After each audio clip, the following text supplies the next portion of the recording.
인연 요물이네. 아주 찰지게 생겼어. 복도에서 스쳐 지나가던 두 대령의 대화였습니다. 그런데 그들은 몰랐어요. 그 말을 들은 여자가 한 달 뒤에 자신들의 목줄을 쥐게 될 거라는 걸.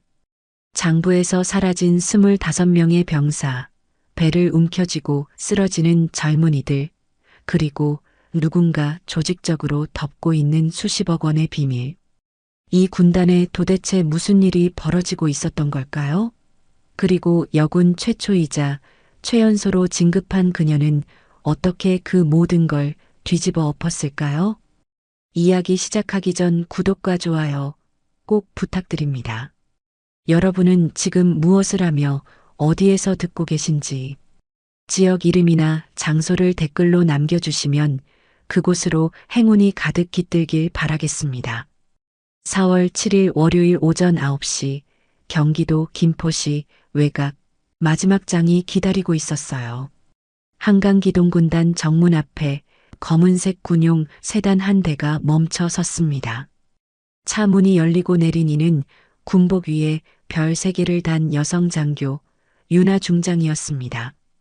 38배 나이의 여군 최초이자 최연소로 중장 계급을 단 그녀는 오늘부터 이 군단의 새 지휘관으로 부임하는 참이었습니다. 정문 초소의 경계병이 황급히 거수 경례를 올렸고 윤아는 짧게 답례한 뒤 사령부 건물을 향해 걸음을 옮겼습니다. 4월 초의 바람이 제법 차가웠지만 그녀의 표정은 담담하기만 했습니다. 하지만 그 차분한 얼굴 아래로 날카로운 시선이 주변을 훑고 있었죠. 정문에서 사령부까지 이어지는 길, 페인트가 벗겨진 안내 표지판, 보수 공사가 제대로 되지 않은 듯 외벽 일부가 검게 그을린 생활관 건물의 흔적까지 사소한 것들이 하나씩 눈에 들어왔습니다. 사령부 현관에는 이미 참모진이 도열해 있었습니다. 선두에 선 사람은 부군단장 송 소장, 53세 나이에 이 군단에서만 3년째 근무 중인 인물이었죠. 그 옆으로 참모장, 인사처장 권 대령 등 주요 지휘관들이 줄지어 섰고 그들의 얼굴에는 하나같이 어색한 미소가 걸려 있었습니다. 한강기동군단에 오신 것을 환영합니다. 군단장님. 송 소장이 정중하게 인사를 건넸지만 윤아는 그의 눈빛에서 미묘한 경계심을 읽어냈습니다. 환영이라기보다는 관찰에 가까운 시선이었죠. 그녀는 짧게 고개를 끄덕이며 악수를 나눴습니다. 참모진 뒤편으로는 취임식에 맞춰 급히 들여놓은 듯한 수십 개의 화환들이 늘어서 있었는데 윤아는 가중 하나에 시선을 멈췄습니다. 화려한 꽃장식 아래 리본에는 백송장학재단이라는 이름이 선명하게 새겨져 있었습니다. 군과 직접적인 관계가 없는 장학재단이 왜 이렇게 전면에 나서서 화환을 보냈을까? 윤아는 첫 번째 의문부호를 마음속에 찍어두었습니다. 취임식은 형식적인 절차대로 진행됐습니다. 윤아는 단상 위에서 짧은 취임사를 읽었습니다. 저는 오늘부터 한강기동군단의 지휘관으로서 병사 한 명 한 명의 안전과 복지를 최우선으로 삼겠습니다. 군대는 국가를 지키는 곳이지만 그 전에 군인을 지키는 곳이어야 합니다. 연단 아래 참모진의 표정이 묘하게 굳어지는 것을 윤아는 놓치지 않았습니다. 특히 송 소장의 입꼬리가 살짝 실룩거리는 것이 보였는데 그 움직임은 긴장이라기보다는 냉소에 가까웠습니다. 윤아는 아무렇지 않은 듯 인사를 마치고 단상에서 내려왔습니다. 취임식이 끝난 직후 윤아는 곧바로 부대 현황 브리핑을 요청했습니다. 브리핑실에 들어서자 인사처장 권 대령이 노트북을 펼치며 보고를 시작했습니다. 권 대령은 또박또박한 말투로 숫자들을 읊어나갔습니다. 현재 군단 예하 병력은 총 12,354명이며 장교 892명, 부사관 2,421명, 병사 9,041명으로 구성되어 있습니다. 윤아는 화면에 띄워진 숫자들을 유심히 살폈습니다. 그리고 손가락으로 특정 항목을 짚었습니다. 3대대 병력 현황을 다시 보여주세요. 권 대령의 손가락이 순간 멈칫했습니다. 화면이 전환되자 3대대 인원 현황이 떴는데 장부상 120명으로 기재되어 있었죠. 윤아는 고개를 갸웃거렸습니다. 현재 3대대 생활관에 25명의 인원이 부족한 것으로 알고 있습니다. 나머지 인원은 어디 있습니까? 회의실 안에 순간적인 정적이 흘렀습니다. 권 대령이 헛기침을 하며 대답했습니다. 일부 인원이 외부 훈련과 병가 등으로 빠져 있습니다. 외부 훈련 인원이 몇 명이고 병가 인원이 몇 명입니까? 그건 확인 후 보고 드리겠습니다. 윤아는 더 이상 추궁하지 않았지만 권 대령의 눈빛은 초조함으로 가득했습니다. 윤아는 권 대령이 펼쳐든 장부 페이지를 조용히 접어 표식했습니다. 브리핑이 끝난 뒤 윤아는 점심시간에 맞춰 병사 식당을 방문하겠다고 통보했습니다. 송 소장이 황급히 만류했습니다. 군단장님, 첫날부터 무리하실 필요 없습니다. 내일 정식 일정을 잡아서 안내해 드리겠습니다. 아닙니다. 오늘 바로 가보겠습니다. 윤아의 말투는 단호했습니다. 송 소장은 더 이상 반대하지 못하고 어색한 웃음을 지으며 뒤따랐습니다.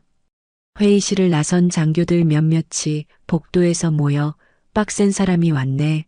우리도 쇼 좀 해야 하나. 라는 속삭임을 나누는 것을 윤아는 스쳐 지나갔습니다. 정오가 조금 넘은 시각 윤아는 예고 없이 이대대 식당에 들어섰습니다. 식당 안은 어수선했고 배식대 앞에 줄 선 병사들이 군단장의 등장에 놀라 허둥지둥 경례를 올렸습니다. 윤아는 배식대 앞으로 다가가 식판 위에 올려진 음식들을 살폈습니다. 김치찌개 속 돼지고기 조각은 지나치게 작았고 색깔도 어딘가 탁해 보였습니다. 오늘 고기는 어디서 납품받은 겁니까? 급양관이 더듬거리며 백송푸드에서 납품받았다고 대답했습니다. 윤아는 대답 대신 식당 한쪽 구석에 앉아 컵라면을 먹고 있는 병사 2명을 발견했습니다. 그녀는 그쪽으로 걸어갔습니다. 왜 급식을 안 먹고 컵라면을 먹고 있습니까? 병사들이 화들짝 놀라 일어섰습니다. 그중 박상병이 머뭇거리며 대답했죠. 저기 급식을 먹으면 배가 아파서요. 속이 안 좋습니다. 배가 아프다니 얼마나 됐습니까? 한 3개월 됐습니다. 저만 그런 게 아니라 다른 애들도 많이 그래요. 윤아의 표정이 냉정하게 굳어졌습니다. 그녀는 주변을 둘러봤고 실제로 식판을 거의 비우지 않은 채 자리를 뜨는 병사들이 여럿 보였습니다. 잔반통에는 음식이 수북이 쌓여 있었습니다. 그녀의 눈은 분노가 아닌 깊은 실망감으로 빛났습니다. 군단장이 부임하는 첫날에도 이들이 컵라면으로 끼니를 때워야 한다니. 납품 전표 좀 볼 수 있을까요? 오늘 납품된 식재료 있고 전표 전부 제 책상 위에 올려놓으세요. 윤아의 목소리는 낮고 단호했습니다. 급양관의 얼굴이 창백해졌고 송 소장은 더 이상 개입하지 못한 채 입술만 깨물었습니다. 사령부로 돌아온 윤아는 집무실 문을 닫고 혼자 생각에 잠겼습니다. 7년 전의 기억이 떠올랐죠. 707 특임대 시절 잘못된 정보에 기반한 작전 명령으로 부하 2명을 잃었던 그날. 상부의 부패한 판단이 어떻게 최전선의 생명을 앗아가는지 뼈저리게 경험했던 순간이었습니다. 그때 윤아는 스스로에게 맹세했습니다. 다시는 부하를 그런 식으로 잃지 않겠다고. 그녀는 책상에 앉아 손가락으로 가죽 표면을 느리게 두드렸습니다. 백송장학재단, 백송푸드, 25명의 공백, 3개월 된 복통. 점심시간이 끝난 뒤 집무실에 도착한 서류철 속에서 지난 3개월 치급식 전표를 꺼내 펼쳤습니다. 창밖은 벌써 어둠이 내리기 시작했습니다. 군단 부지 위로 생활관 불빛들이 하나둘 켜지고 있었죠. 유나는 그 불빛 아래 잠든 병사들이 배를 움켜쥐고 신음하고 있을지도 모른다는 생각을 하자 더 이상의 망설임은 사라졌습니다. 여긴 무언가 감추고 있어. 유나는 낮은 목소리로 혼잣말을 내뱉었습니다. 한강기동군단의 새 지휘관으로서 그녀의 첫날은 그렇게 숫자가 아니라 배를 움켜쥔 병사들의 얼굴로 끝이 났습니다. 진짜 싸움은 바로 이 지점에서 시작되고 있었습니다. 다음 날 아침 유나의 책상 위에는 요청했던 서류들이 올라와 있었습니다. 백송푸드와의 납품 계약서, 지난 3개월치 식재료 전표, 그리고 월별 납품 내역서. 유나는 커피 한 잔을 옆에 두고 서류들을 한 장씩 넘기기 시작했어요. 페이지가 넘어갈수록 그녀의 미간이 점점 좁아졌습니다. 돼지고기 목살 1kg당 15,000원. 휴대폰으로 농수산물 도매시장 시세를 검색해보니 같은 부위 도매가는 6,000원대였어요. 백송푸드의 납품 단가는 시세의 2배 반에 달했고 다른 품목들도 상황은 마찬가지였습니다. 양파, 감자, 배추, 계란 할 것 없이 전부 시세의 2배 이상으로 책정되어 있었죠. 유나의 손가락이 책상을 두드렸습니다. 이건 단순한 고가 납품이 아니었어요. 조직적인 예산 빼돌리기가 아니면 설명이 되지 않는 수치였습니다. 그때 집무실 문을 노크하는 소리가 들렸습니다. 들어온 사람은 기무요원 박준영 중위 29의 젊은 장교였어요. 그는 문을 닫고 조심스럽게 다가와 품에서 봉투 하나를 꺼냈습니다. 군단장님, 부임 전에 급식 문제를 제기한 장교들이 있었습니다.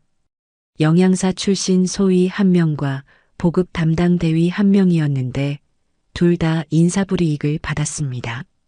어떤 불이익입니까? 소위는 한 달 만에 전출됐고 대위는 보직 해임 후 대기 발령 상태입니다. 둘 다 인사처장 권도혁 대령과 부군단장 송준호 소장의 결재를 거쳤습니다. 유나는 봉투 안에 든 서류들을 펼쳤습니다. 두 장교가 작성한 보고서 사본이었는데 결재란에는 하나같이 반려 도장이 찍혀 있었어요. 영양사 소위의 보고서에는 이렇게 적혀 있었습니다. 납품된 돼지고기에서 이취가 나며 색깔이 변색되었습니다. 보급 담당 대위의 보고서는 더 직접적이었죠. 백송푸드 납품 단가는 타 부대 대비 평균 150% 이상입니다. 유나는 보고서를 내려놓으며 물었습니다. 전출된 소위는 지금 어디 있습니까? 강원도 최전방 GOP로 갔습니다. 전출 통보를 받은 날 소위는 마지막까지 아무 말도 하지 못했다고 합니다. 동기들 사이에선 진실을 말했다가 찍혔다는 소문이 돌았고 이후로 급식 문제를 입에 올리는 장교가 사라졌습니다. 대기발령 대위는요? 부대 정문을 나가는 날 자신이 썼던 보고서 사본을 품에 안고 갔다고 합니다. 가족들에게 뭐라고 말해야 할지 모르겠다고 했대요. 유나의 눈빛이 차갑게 가라앉았습니다. 진실을 말한 사람들이 쫓겨나고 거짓을 덮은 사람들이 자리를 지키고 있었어요. 이 군단에서 정상적으로 문제를 제기하면 어떻게 되는지 이미 선례가 만들어져 있었던 겁니다. 급식 감사 특별팀을 구성하겠습니다. 신뢰할 수 있는 인원 명단을 오늘 중으로 올려주세요. 인사처와 보급처 라인이 아닌 사람들로요. 준영이 고개를 숙이며 나간 뒤 유나는 책상 한쪽에 쌓인 다른 서류들을 뒤졌습니다. 지난달 예하 3개 대대에서 동시에 올라온 급식 잔반 폭증 보고서가 나왔어요. 1대대 잔반율 45%, 2대대 42%, 3대대 48%. 정상적인 급식이라면 있을 수 없는 수치였지만 보고서 하단에는 후속 조치 기록이 전혀 없었습니다. 오전 10시 유나는 보급창으로 향했습니다. 사전 통보 없이 움직였어요. 창고 안은 어둡고 눅눅한 냄새가 났습니다. 형광등 몇 개가 깜빡거리고 있었고 선반 위에는 박스들이 무질서하게 쌓여 있었죠. 유나는 천천히 통로를 걸으며 주변을 살피다가 구석에 쌓인 고기 박스들 앞에서 멈췄습니다.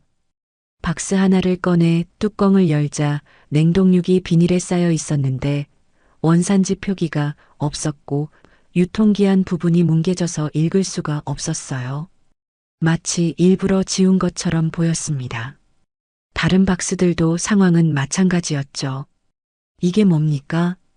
뒤따라온 군납 담당 장세훈 소령이 말문이 막힌 채 서 있었습니다. 39의 이 남자는 얼굴이 하얗게 질려 있었어요. 소령, 내가 물었어. 이 고기들 원산지 표기가 왜 다 지워져 있어? 세훈이 더듬거리며 대답했습니다. 그건 납품 과정에서 손상된 것 같습니다. 납품 과정에서 수십 박스가 전부 똑같이 손상됐다고? 세훈은 대답하지 못하고 고개를 숙였습니다.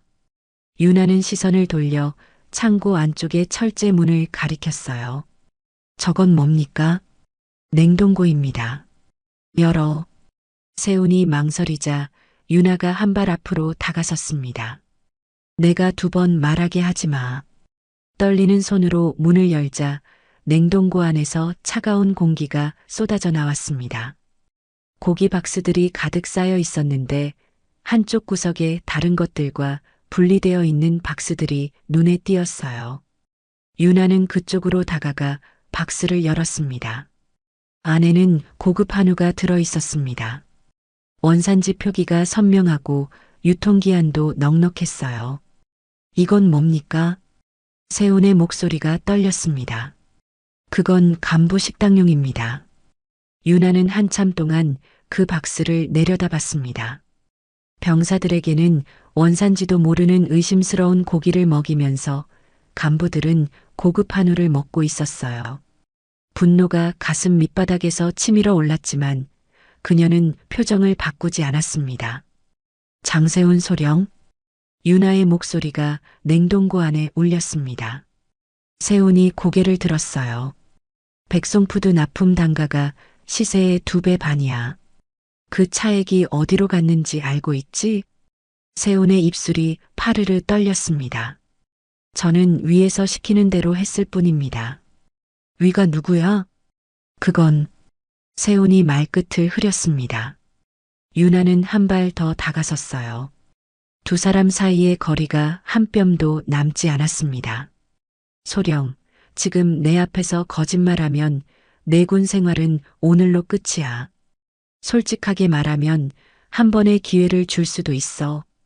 선택해. 세훈의 이마에 땀방울이 맺혔습니다. 그의 시선이 바닥으로 떨어졌다가 다시 올라왔어요. 입술이 몇 번 달싹거리더니 결국 작은 목소리가 흘러나왔습니다. 인사처장님과 부군단장님이 백송 대표와 정기적으로 만납니다. 납품 대금 차액의 일부가 어디론가 흘러가는 것 같은데 정확히는 저도 모릅니다. 유나의 눈빛이 날카롭게 빛났습니다. 정기적으로 만난다고? 언제 어디서? 매달 둘째 주 금요일 김포 쪽 골프장에서 만나는 걸로 알고 있습니다. 유나는 잠시 침묵했습니다. 그리고 냉동고 밖으로 나서며 뒤따라온 헌병에게 말했어요. 장세훈 소령, 지금부터 직무에서 배제해. 사무실 출입 금지, 모든 문서 접근 차단. 조사가 끝날 때까지 영내 대기 명령이야. 세훈의 얼굴이 새하얗게 질렸습니다. 군단장님, 저는 정말 시키는 대로만. 시키는 대로 했으면 죄가 없다고? 내가 서명한 전표로 병사들이 썩은 고기를 먹었어. 그 아이들이 3개월째 배를 움켜쥐고 있는 거야. 유나의 목소리는 낮았지만 냉동고의 차가운 공기보다 더 서늘했습니다. 너희가 건드린 건 숫자가 아니야. 병사들의 생명이야. 세훈은 더 이상 아무 말도 하지 못했습니다. 헌병 2명이 다가와 그의 양팔을 잡았고 그는 고개를 떨군 채 끌려나갔어요. 창고에 남은 병사들과 간부들이 숨죽인 채 그 광경을 지켜보고 있었습니다. 윤하는 창고를 나서며 동행한 헌병대장 윤태원 중령에게 지시했습니다. 이 창고에 있는 모든 식재료 재고 목록, 납품 전표, 간부 식당과 병사 식당의 식재료 배분 기록을 전부 압수해. 그리고 백송푸드 측에 내일 오전까지 납품 관련 전 직원 출석을 통보해. 사령부로 돌아오는 길 윤하의 휴대폰이 울렸습니다. 의무대에서였어요. 군단장님, 이대대에서 복통호소 병사 4명이 추가로 실려왔습니다. 이번 주에만 복통으로 온 병사가 20명이 넘습니다. 전화를 끄는 윤하는 잠시 제자리에 서 있었습니다. 일주일에 20명. 그 숫자가 머릿속에서 맴돌았어요. 얼마나 많은 병사들이 배를 움켜쥐고 잠들었을까. 얼마나 많은 부모들이 아들의 상태를 모른 채 안심하고 있을까. 집무실로 돌아온 윤하는 창가에 서서 멀리 보이는 생활관 건물들을 바라봤습니다. 오늘 장세훈 소령을 직무 배제한 건 시작에 불과했어요. 그 위에 누가 있는지, 돈이 어디로 흘러가는지 이제부터 본격적으로 파헤쳐야 했습니다. 하지만 한 가지는 분명해졌습니다. 이 군단에서 정상적인 방법으로는 아무것도 바꿀 수 없다는 것. 문제를 제기한 사람들은 쫓겨났고 진실을 덮은 사람들은 여전히 자리를 지키고 있었죠. 윤하의 손이 주먹을 쥐었습니다. 다른 방식으로 가야겠어. 그녀의 눈빛에 차가운 결의가 서렸습니다. 더 이상 보고서를 올리고 결재를 기다리는 방식으로는 안 됐어요. 직접 움직이고 직접 잡아야 했습니다. 급식 비리 뒤에 뭐가 더 숨어 있는지 이제 막 실마리가 잡히기 시작했습니다. 장세훈 소령이 직무 배제된 다음 날 군단 안에는 묘한 긴장감이 감돌았습니다. 복도를 지나는 장교들의 발걸음이 평소보다 빨라졌고 눈을 마주치면 서둘러 고개를 돌리는 사람들이 늘었어요. 새로 부임한 여군 중장이 첫 주도 채 되기 전에 군납 담당 소령을 잘랐다는 소문이 삽시간에 퍼진 것이죠. 윤하는 그 분위기를 느끼면서도 내색하지 않았습니다. 오히려 그녀의 관심은 이미 다른 곳으로 옮겨가 있었어요. 어제 의무대에서 걸려온 전화, 일주일 만에 20명이 넘는 복통 환자라는 말이 계속 머릿속을 맴돌았습니다. 오전 9시 윤하는 의무대를 방문했습니다. 의무대 건물은 사령부에서 도보로 10분 거리에 있었어요. 2층짜리 낡은 건물이었는데 외벽 페인트가 여기저기 벗겨져 있었고 창문 유리 하나는 금이 가 있었습니다. 대기실에 들어서자 병사 5~6명이 앉아 있었어요. 윤하의 시선이 한 병사에게 멈췄습니다. 20살쯤 되어 보이는 젊은 얼굴이었는데 두 손으로 배를 감싸 안은 채 허리를 반으로 접고 있었어요. 이마에는 식은땀이 송골송골 맺혀 있었고 입술은 핏기 없이 창백했습니다. 가끔씩 신음소리가 새어나왔죠. 윤하가 다가가자 병사가 놀라 일어서려 했습니다. 앉아 있어. 많이 아프지? 어젯밤부터요. 저녁 먹고 나서 갑자기. 뭘 먹었어? 급식이요. 돼지고기 볶음이랑 된장찌개요. 옆에 앉은 병사도 비슷한 증상을 호소했고 대기실 절반이 어젯밤 급식 이후 같은 복통에 시달리고 있었습니다. 윤하는 배를 움켜쥔 그 병사의 창백한 얼굴을 한참 바라봤어요. 20살. 누군가의 아들이고 누군가의 손자였습니다. 그때 안쪽에서 의무대장 홍기범 소령이 나왔습니다. 42의 군의관으로 이 부대에서 3년째 의무대를 맡고 있는 인물이었어요. 군단장님, 미리 연락 주셨으면 준비를 했을 텐데요. 준비할 게 뭐가 있습니까? 의무대는 늘 준비되어 있어야 하는 곳 아닙니까? 기범의 얼굴에 순간 긴장이 스쳤습니다. 윤아는 진료 기록부를 요청했습니다. 지난 한 달간 복통 및 소화기 증상으로 내원한 병사가 132명, 대부분 가벼운 장염으로 처리되어 있었어요. 처방된 약품은 구형 소화제와 지사제뿐이었습니다. 약품 재고 목록을 보여주세요. 기범의 얼굴이 하얗게 질렸지만 거부할 수 없었죠. 재고 목록을 훑어보니 고가 항생제와 소염제는 입고량에 비해 재고가 턱없이 부족했고 대신 구형 약품들만 잔뜩 쌓여 있었습니다. 윤아는 약품 창고를 직접 확인하겠다며 안쪽으로 향했어요. 창고 안에서 그녀가 발견한 것은 두 가지였습니다. 유통기한이 8개월이나 지난 수액팩 40여 개, 그리고 기록상으로는 사용된 것으로 처리됐지만 미개봉 상태로 선반 뒤에 숨겨져 있던 고가 약품 상자들이었죠. 이건 뭡니까? 윤아의 목소리가 서늘하게 울렸습니다. 기범의 입술이 파르르 떨렸어요. 기록에는 사용됐다고 되어 있는데 왜 여기 그대로 있어? 어디로 빼돌린 겁니까? 기범은 대답하지 못하고 고개를 떨궜습니다. 의무대 사무실로 돌아온 윤아는 기범을 앉혀놓고 물었습니다. 약품 납품은 어디서 받습니까? 한빛의료재단입니다. 백송재단 산하 의료법인입니다. 윤아의 눈빛이 날카로워졌습니다.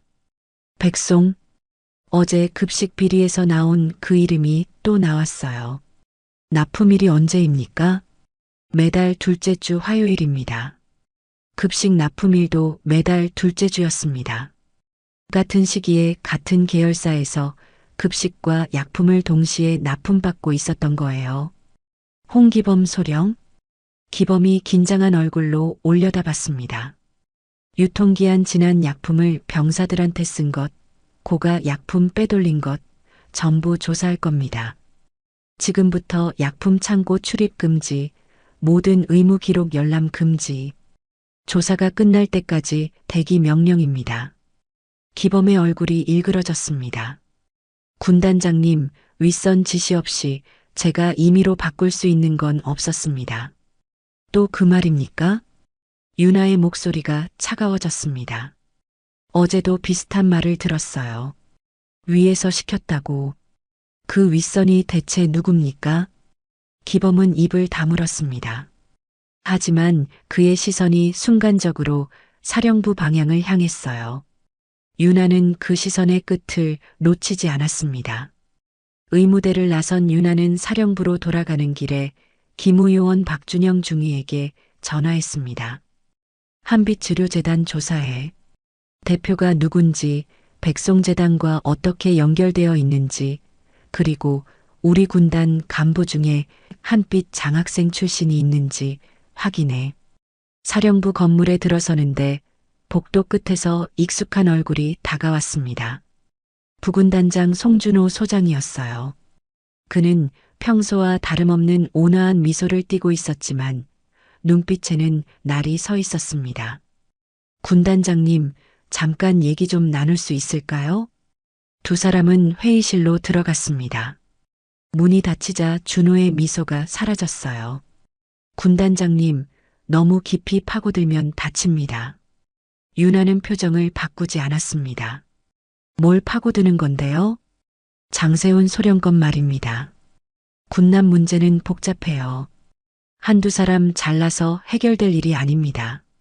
그럼 어떻게 해야 합니까? 병사들이 썩은 고기 먹고 배탈 나는 걸 그냥 두라는 겁니까? 준호의 눈이 가늘어졌습니다. 군단장님도 아시잖습니까? 군대라는 조직이 어떻게 돌아가는지. 위아래가 있고 줄이 있고 건드리면 안 되는 것들이 있습니다. 건드리면 안 되는 거? 윤아가 한 발 다가섰습니다. 부군단장님, 내가 건드리면 안 되는 게 뭔데요? 병사들 밥에 들어가는 썩은 고기, 유통기한 지난 약품, 아니면 그걸 납품하는 백송이라는 회사? 준호의 얼굴이 굳어졌습니다. 하지만 그는 금방 표정을 추슬렀어요. 군단장님이 오해하시는 것 같은데 저는 군단장님을 위해서 말씀드리는 겁니다. 부임하신 지 얼마 안 되셨잖습니까? 천천히 파악하시면서 가셔도 됩니다. 천천히요? 유나의 목소리가 낮아졌습니다. 부군단장님, 조금 전에 의무대 대기실에서 20살짜리 병사가 배를 움켜쥐고 신음하는 걸 봤습니다. 이마에 식은땀을 흘리면서요. 한 달에 130명이 넘는 아이들이 그렇게 아팠어요. 그런데 천천히 가라고요? 준호는 대답하지 않았습니다. 두 사람 사이에 무거운 침묵이 흘렀어요. 유나가 먼저 입을 열었습니다. 다치는 건 내가 아니라 병사들입니다. 부군단장님. 그녀는 돌아서서 문을 열었습니다. 그리고 저는 천천히 갈 생각 없습니다. 문이 닫히고 준호는 혼자 남아 창밖을 바라봤습니다. 그의 손이 휴대폰을 꺼내 어딘가로 전화를 걸었어요. 접니다. 문제가 생겼습니다. 예, 그 여자 군단장 말입니다. 유나의 집무실에서는 기무요원 준영이 조사 결과를 보고하고 있었습니다. 한빛의료재단 대표는 백송그룹 오인철 회장의 처남입니다. 그리고 군단 간부 중 한빛 장학생 출신이 7명 있습니다. 유나의 눈이 빛났습니다. 누구야? 인사처장 권도혁 대령, 의무대장 홍기범 소령, 군납 담당이었던 장세훈 소령, 그리고 준영이 잠시 말을 멈췄습니다. 부군단장 송준호 소장도 포함되어 있습니다. 유나는 창밖을 바라봤습니다. 퍼즐 조각들이 맞춰지고 있었어요. 급식, 의료, 인사. 모든 것이 백송이라는 하나의 뿌리에서 뻗어나온 가지들이었습니다. 그리고 그 중심에 부군단장 송준호가 있었죠. 조금 전 회의실에서 준호가 보였던 태도가 떠올랐습니다. 온화한 미소 뒤에 숨겨진 경고, 천천히 가라는 말 속에 담긴 위협. 그는 유나를 걱정하는 게 아니었어요. 자신들의 구조가 무너질까봐 두려워하고 있었던 겁니다. 이건 개인의 비리가 아니야. 유나가 낮게 중얼거렸습니다. 조직이야. 카르텔. 그녀의 손이 주먹을 쥐었습니다. 급식과 의료만이 아닐 거라는 확신이 들었어요. 이 군단 안에 백송의 손이 닿지 않은 곳이 과연 있을까? 시설은, 인사는 또 무엇이 썩어 있을까? 창밖으로 생활관 건물들이 보였습니다. 저 안에서 오늘 밤에도 누군가는 배를 움켜쥐고 잠들겠죠. 유나는 그 풍경을 바라보며 다짐했습니다. 하나씩 다 들춰내야겠어.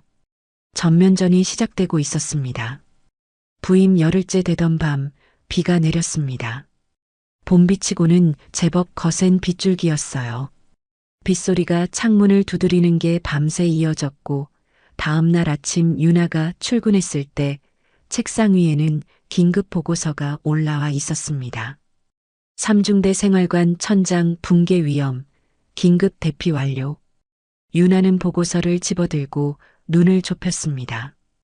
어젯밤 비에 생활관 천장 일부가 내려앉았고 다행히 인명피해는 없었지만 병사 32명이 긴급 대피했다는 내용이었어요. 그녀는 즉시 현장으로 향했습니다. 삼중대 생활관 앞에 도착하자 이미 시설처 인원들이 모여 있었어요. 시설처장 유상범 중령, 48배 베테랑 장교가 유나를 맞았습니다. 군단장님, 불편을 끼쳐 죄송합니다. 유나는 대답 대신 건물 안으로 들어섰습니다. 문제가 생긴 구역에 도착하자 상황이 한눈에 들어왔어요. 천장 한쪽이 움푹 꺼져 있었습니다. 석고보드가 갈라지면서 그 틈으로 물이 새어 들어왔고 바닥에는 아직도 물웅덩이가 고여 있었어요.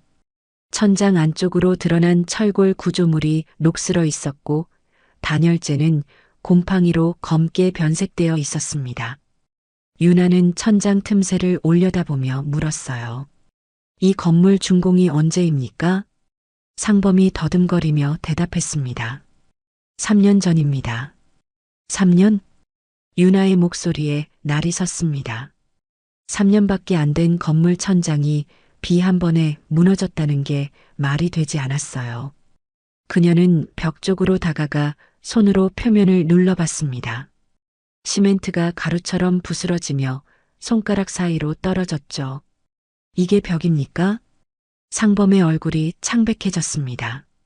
윤아는 복도를 따라 걸으며 다른 구역도 점검했어요. 곳곳에서 균열이 발견됐습니다. 어떤 벽은 손톱으로 긁어도 자국이 날 정도로 부실했고 창문 틀 주변에는 틈이 벌어져 찬바람이 들어오고 있었죠. 3년 된 신축 건물이 이 정도라면 애초에 제대로 지어진 게 아니었어요. 시공업체가 어딥니까? 상범이 잠시 망설이다 대답했습니다. 백송건설입니다. 윤아의 눈빛이 차갑게 빛났어요. 백송, 급식도 백송, 의료도 백송, 이제 시설까지 백송이었습니다. 공사 관련 서류 전부 가져와. 설계도면, 자재 납품 내역, 준공 검사 기록, 전부 다. 사령부로 돌아온 윤아는 서류 더미를 펼쳤습니다. 설계도면을 보니 이 생활관은 단열재, 방수층, 내화재까지 꼼꼼하게 설계되어 있었어요. 하지만 실제 건물과 도면이 맞지 않았습니다. 도면상 벽 두께는 20cm였지만 아까 현장에서 본 벽은 10cm도 채 안 되어 보였어요. 단열재 시공 구간에서는 단열재 대신 빈 공간만 발견됐고 방수층이 있어야 할 천장에서 물이 샜습니다. 자재 납품 내역을 확인해 보니 더 기가 막혔어요. 서류상으로는 단열재와 방수 자재가 산더미처럼 들어온 것으로 되어 있었지만 건물 어디에도 그 흔적이 보이지 않았습니다. 윤아는 납품 대금 내역을 훑어봤어요. 총 공사비 80억 원, 그중 자재비가 35억으로 책정되어 있었죠. 하지만 실제로 사용된 자재는 10억 원어치도 안 되어 보였습니다. 나머지 25억은 어디로 갔을까요? 그때 기무요원 준영이 추가 자료를 들고 들어왔습니다. 군단장님, 백송건설 계좌 내역 일부를 확보했습니다. 자료를 받아보니 공사 대금이 백송건설로 입금된 직후 비슷한 금액이 여러 개인 계좌로 분산되어 빠져나간 흔적이 있었어요. 그중 한 계좌의 주인을 확인하고 윤아의 손이 멈췄습니다. 이 계좌는 부군단장 송준호 소장의 부인 명의 계좌입니다. 윤아는 잠시 말을 잃었어요. 공사 대금이 준호의 가족 계좌로 흘러갔다는 건 그가 단순히 비리를 덮어준 게 아니라 직접 돈을 받았다는 뜻이었습니다. 더 있어? 네. 송 소장의 사택 관리비도 백송건설에서 대납한 기록이 있습니다. 거의 2년치요. 윤아는 창밖을 바라봤습니다. 준호의 얼굴이 떠올랐어요. 며칠 전 회의실에서 온화한 미소를 지으며 천천히 가라고 했던 그 얼굴. 그 미소 뒤에 이런 게 숨어 있었던 겁니다. 분노가 치밀어 올랐지만 윤아는 감정을 억눌렀습니다. 아직은 때가 아니었어요. 증거를 더 모아야 했습니다. 오후에 윤아는 시설처장 상범을 집무실로 불렀습니다. 유상범 중령, 이 설계도면대로 시공됐습니까? 상범이 고개를 숙였어요. 그건 서류상으로는 자재가 다 들어간 건데 건물에는 없어. 그 자재들 어디 갔어? 상범의 이마에 땀이 맺혔습니다. 저도 현장 감독을 제대로 못한 책임이 있습니다.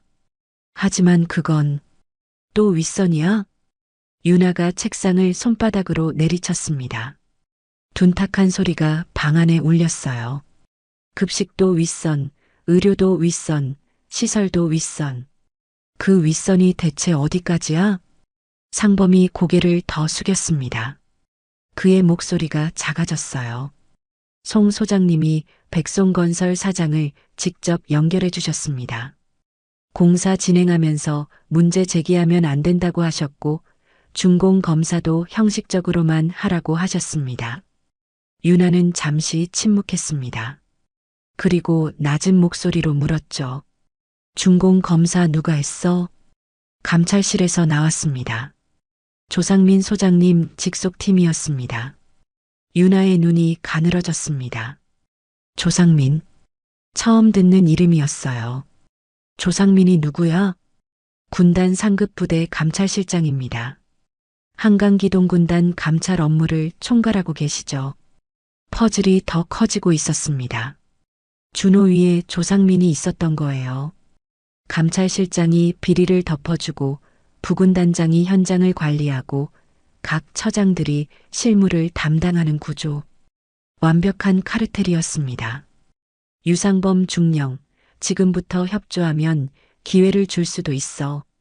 하지만 계속 숨기면 다른 사람들이랑 똑같이 처리할 거야. 상범의 눈이 흔들렸습니다. 그는 잠시 망설이다 입을 열었어요. 백송건설 대표 오인철이 매달 군단에 옵니다. 둘째 주 금요일마다 골프장에서 모임이 있어요. 송 소장님, 권도혁 대령, 그리고 가끔 조상민 소장님도 오십니다. 유나의 가슴이 뛰었습니다. 매달 둘째 주 금요일, 장세훈 소령이 말한 것과 같은 날이었어요. 그 골프장이 어디야? 김포에 있는 한강 골프클럽입니다. 유나는 메모를 했습니다. 다음 둘째 주 금요일이 며칠 남지 않았어요. 저녁 무렵 유나는 대피한 병사들이 임시로 머물고 있는 체육관을 찾았습니다.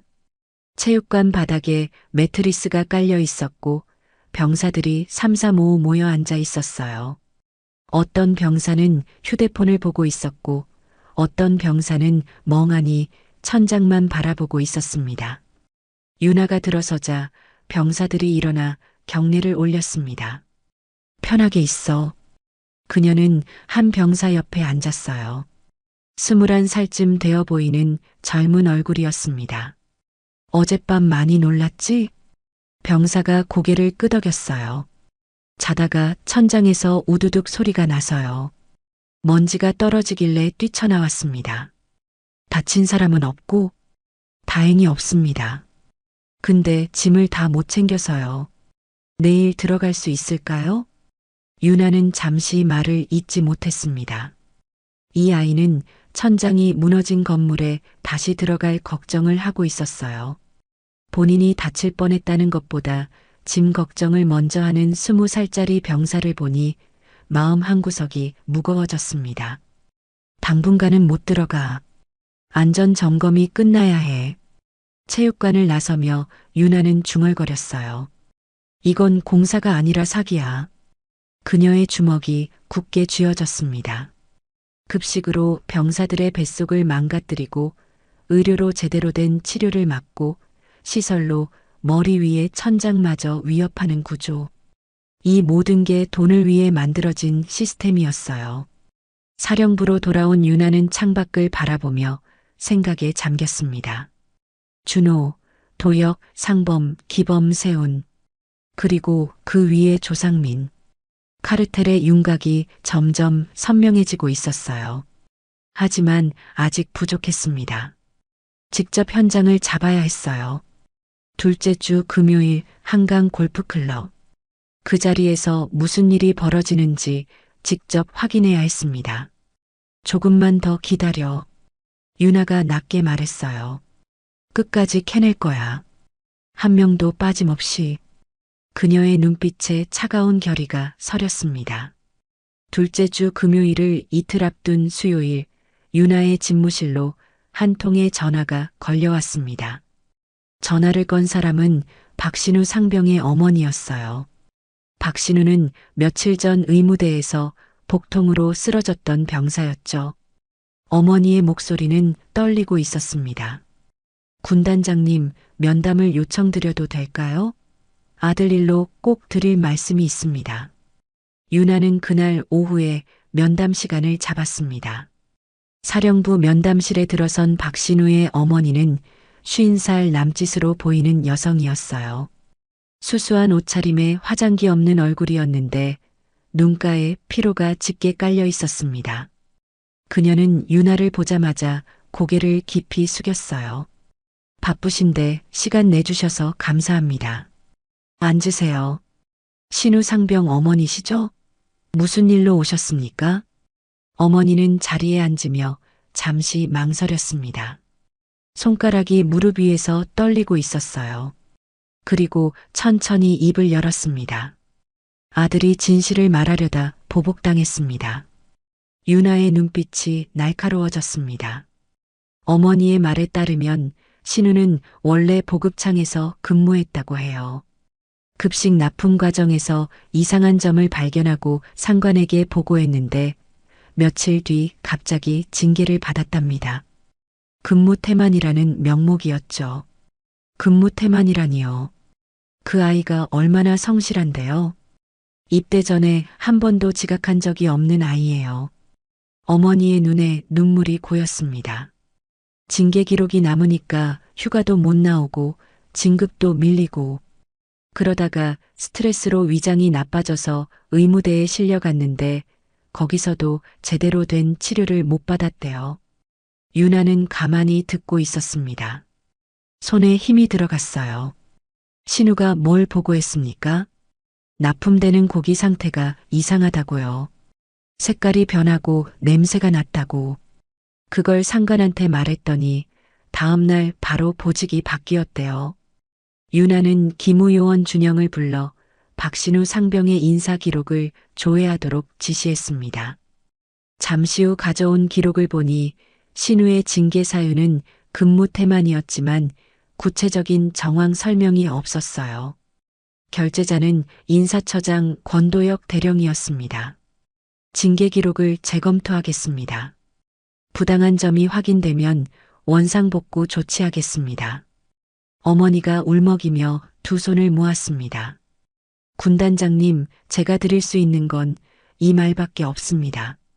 정말 고맙습니다. 면담을 마친 뒤 유나는 잠시 창밖을 바라봤습니다. 진실을 말한 병사가 징계를 받고 거짓을 덮은 사람들이 자리를 지키는 구조. 이미 여러 번 목격한 패턴이었지만 볼 때마다 분노가 치밀었어요. 그런데 이건 시작에 불과했습니다. 같은 날 저녁 유나는 또 다른 면담 요청을 받았어요. 이번에는 병사 본인이었습니다. 김하늘 일병, 20살의 젊은 병사였죠. 면담실에 들어온 하늘은 얼굴이 창백했어요. 눈이 충혈되어 있었고 며칠째 잠을 못 잔 것 같은 모습이었습니다. 그는 유나 앞에 서서 경례를 올렸지만 손이 떨리고 있었죠. 앉아. 무슨 일이야? 하늘이 자리에 앉았습니다. 그리고 한참을 망설이다 입을 열었어요. 할머니가 위독하십니다. 유나는 고개를 끄덕였습니다. 휴가 신청했어? 하늘의 표정이 일그러졌습니다. 신청했는데 반려됐습니다. 반려? 사유가 뭐야? 인원 부족이래요. 근데 하늘이 말끝을 흐렸습니다. 유나가 기다리자 그가 다시 입을 열었어요. 같은 소대 선임이 어제 휴가 나갔습니다. 그 선임은 특별한 사유도 없었는데요. 유나의 눈이 좁아졌습니다. 그게 무슨 말이야? 하늘이 고개를 숙였습니다. 목소리가 작아졌어요. 돈을 내면 휴가를 받을 수 있다는 소문이 있습니다. 10만 원을 내면 순서가 앞당겨지고 안 내면 아무리 급해도 뒤로 밀린대요. 유나는 잠시 말을 잃었습니다. 휴가를 돈으로 산다고요. 저는 돈이 없어서 못 냈습니다. 그래서 할머니 임종도 못 가게 됐어요. 하늘의 눈에서 눈물이 흘러내렸습니다. 그는 손등으로 눈물을 훔치며 말을 이었어요. 할머니가 저 키워주셨어요. 부모님이 일찍 돌아가셔서 할머니 손에서 컸습니다. 마지막으로 한 번만 뵙고 싶은데 유나의 가슴이 조여왔습니다. 20살짜리 병사가 할머니 임종을 가지 못하는 상황. 그것도 돈이 없어서 그녀는 주먹을 꽉 쥐었어요. 김하늘 일병. 유나가 낮은 목소리로 말했습니다. 내가 휴가증을 찾아줄게. 오늘 중으로 출발할 수 있도록 할 테니까 준비하고 있어. 하늘이 고개를 들었습니다. 믿기지 않는다는 표정이었어요. 정말요? 그래. 가서 할머니 뵈어. 하늘이 벌떡 일어나 경례를 올렸습니다. 눈물이 볼을 타고 흘러내렸지만 그의 얼굴에는 희망이 서려 있었어요. 군단장님, 잊지 않겠습니다. 하늘이 나간 뒤 유나는 즉시 인사처에 연락해 김하늘 일병의 휴가를 당일 처리하도록 지시했습니다. 그리고 헌병대장 윤태원 중령을 불렀어요. 마잭은 상사 알아? 태원이 고개를 끄덕였습니다. 45의 헌병대장은 이 군단에서 오래 근무한 인물이었죠. 휴가 업무 담당 부사관입니다. 그 사람이 병사들한테 돈 받고 휴가 조정한다는 소문 들어봤어? 태연의 표정이 굳어졌습니다. 소문은 있었습니다. 하지만 증거가 없어서 지금부터 증거를 잡아. 오늘 중으로 마잭은 상사 사무실 압수수색 영장 준비해. 저녁 7시 유나는 직접 헌병대를 이끌고 마잭은 상사의 사무실로 향했습니다. 사무실 문을 열고 들어서자 재근이 놀라 일어섰어요. 48배 부사관으로 떡 벌어진 어깨에 거친 인상을 가진 남자였습니다. 군단장님 무슨 일로? 마잭은 상사 지금부터 사무실을 수색하겠습니다. 재근의 얼굴이 하얗게 질렸습니다. 헌병들이 사무실을 뒤지기 시작했어요. 얼마 지나지 않아 책상 밑 숨겨진 공간에서 장부 하나가 발견됐습니다. 유나가 장부를 펼쳤어요. 거기에는 병사들의 이름과 금액이 빼곡히 적혀 있었습니다. 3월 이등병 김모 10만 원, 일병 박모 15만 원, 상병 최모 20만 원. 날짜별로 병사별로 꼼꼼하게 기록되어 있었죠. 이게 뭡니까? 유나의 목소리가 차갑게 울렸습니다. 재근은 대답하지 못하고 입술만 달싹거렸어요. 마잭은 상사, 이게 뭐냐고 물었습니다. 재근이 무릎을 꿇었습니다. 죄송합니다. 제가 잘못했습니다. 김하늘 일병 알아? 할머니가 위독한데 휴가를 못 받았어. 돈이 없어서. 그 아이가 할머니 임종을 놓치면 평생 트라우마로 남을 거야. 내가 그걸 만든 거야. 재근의 어깨가 떨렸습니다. 저도 혼자 한 게 아닙니다. 위에서 이제 위라는 말로 숨어도 안 가려져. 유나가 한 발 다가섰습니다. 이름을 말해. 인사처? 송 소장? 재근이 고개를 떨궜습니다. 그의 입에서 작은 목소리가 흘러나왔어요. 돈은 인사처로 올라갔습니다. 절반은 권 대령님한테 갔어요. 유나는 장부를 헌병대장에게 넘겼습니다. 마잭은 상사, 지금부터 직무에서 해임합니다. 영창 대기 후 군검찰 송치 준비해. 재근이 끌려나가는 모습을 지켜보며 유나는 씁쓸한 감정을 느꼈습니다. 휴가라는 건 병사들에게 가장 소중한 것 중 하나였어요. 가족을 만나고 친구를 만나고 잠시나마 군 생활의 고단함을 잊는 시간. 그걸 돈으로 사고 파는 구조가 버젓이 존재했던 겁니다. 사령부로 돌아온 유나는 창밖을 바라봤습니다. 밤하늘에 별이 떠 있었어요. 어딘가에서 하늘이 할머니에게로 가고 있을 거라는 생각이 들었습니다. 그때 휴대폰이 울렸습니다. 기무요원 준영이었어요. 군단장님, 안 좋은 소식이 있습니다. 뭔데? 군단장님 차량 유리에 쪽지가 붙어 있었습니다. 조용히 해라.